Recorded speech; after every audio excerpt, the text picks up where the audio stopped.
Եթե պարտությունը հաղթանակ է, որովհետև պարտության արդյունքում մենք չկորցրեցինք մեր անկախությունը,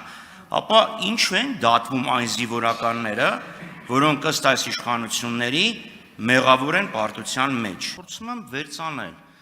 20 թվականի սեպտեմբերը մինչև չգնացինք զիջումների, որտեղ եթե գնայինք զիջումների կխուսափեինք պատերազմից, պատերազմը մենք պարտվել ենք, վկան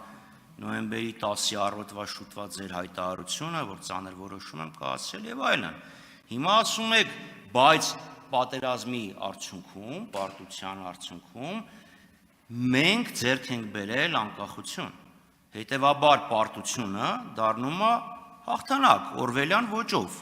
Հիմա եթե պարտությունը օրվելյան ոճով դարձել է հաղթանակ, այդ մարդիկ ինչ են դատվում, եւ ինչի է ստեղծվել քննիչ հանձնաժողով, որի նախագահան քիչ առաջ բողոքեց, որ էքսպրեսիա չկա եւ լքեց դահլիճը։ Դե հիմա ինքն ասեց, էքսպրեսիա չկա եւ զիջեց։ Հիմա ինչ է մեկ ասեք, որ ինչի է այդ հանձնաժողովը ստեղծվել։ Ձեր ֆրակցիան ինչի է քվեարկել դրա օգտին, որպիսի հասկանար հաղթանակի պատճառը, որն էր հետագա պատերազմներում այդ լավագույն փորձը կիրառեր, թե չէ։